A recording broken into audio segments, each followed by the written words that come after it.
বাংলাদেশের তবলিগ জামাতের ইজতেমা আমাদের মহান পবিত্র হজের পরে সবচাইতে বড় জামায়াত টঙ্গীতে বাংলাদেশেই হয় এবং পৃথিবীর প্রায় 50টা দেশ থেকেও এই জামাতে এই ইজতেমায় সবাই অংশগ্রহণ করে।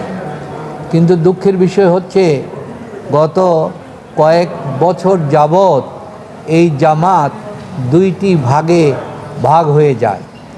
একটি হচ্ছে মূল স্রোতধারা সাতপন্থী, ভারতের সেই বিখ্যাত মাওলানা সাতপন্থী সাদ সাহেব, আরেকজন হচ্ছে বাংলাদেশের পক্ষে যিনি রিপ্রেজেন্ট করতেন মাওলানা জুবায়েরপন্থী। এই বিষয়টা নিয়ে বিগত সরকার বিভিন্নভাবে তাদের মধ্যে ঐক্য আনার চেষ্টা করেছে, কিন্তু সরকার ফেল হয়েছে।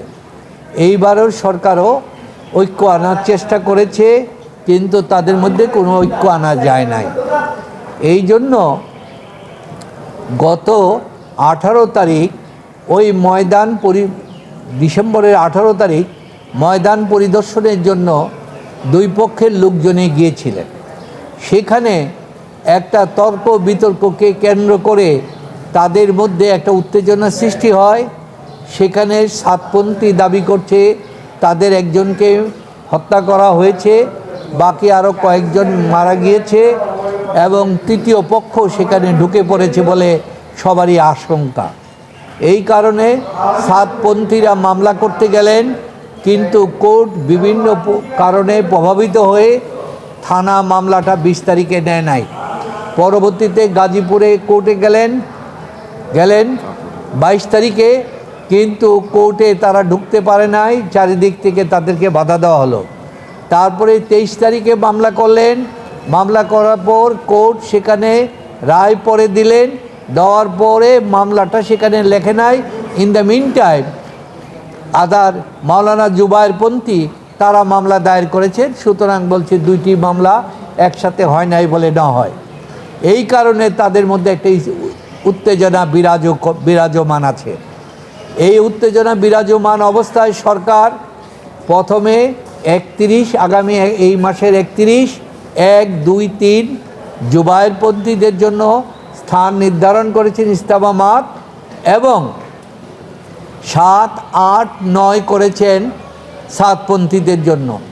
কিন্তু এটাকে পরবর্তীতে সরকার এই যেন এত নিকটবর্তী সময় না হয়, সেটাকে 14, 15, 16 তারিখে জন্য নির্ধারণ করে দিয়েছেন।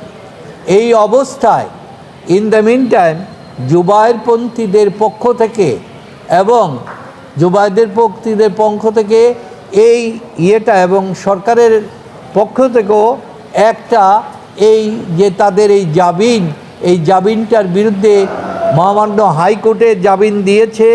আপনার 8/12/2024 তারিখে মামলা হয়েছে, ঘটনা হয়েছে 8/12/2024।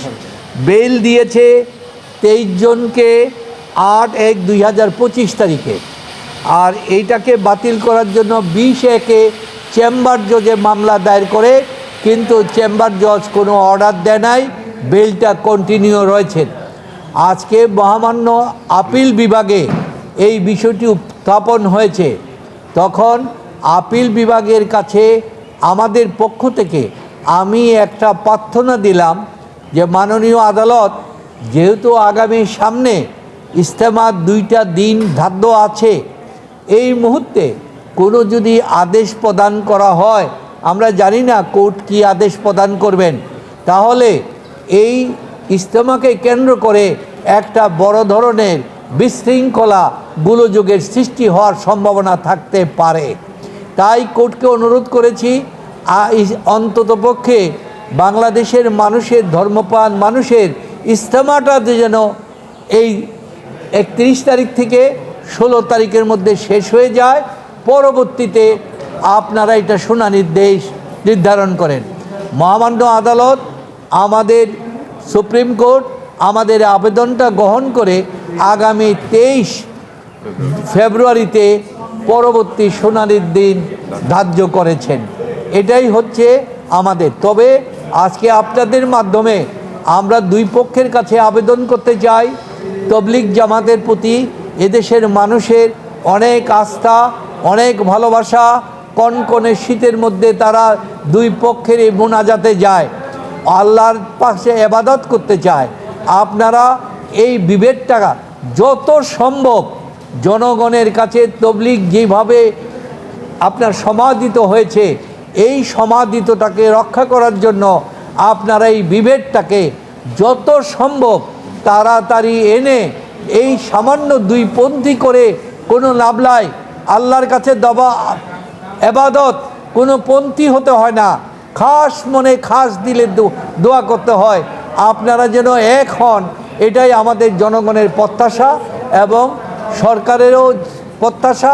সবাই চাচ্ছে আপনারা আবার এক হয়ে এই যে তবলিগ জামাতের ইজতেমাটাকে একটি পরিপূর্ণ রূপ দেবেন, এটাই আমরা প্রত্যাশা করি।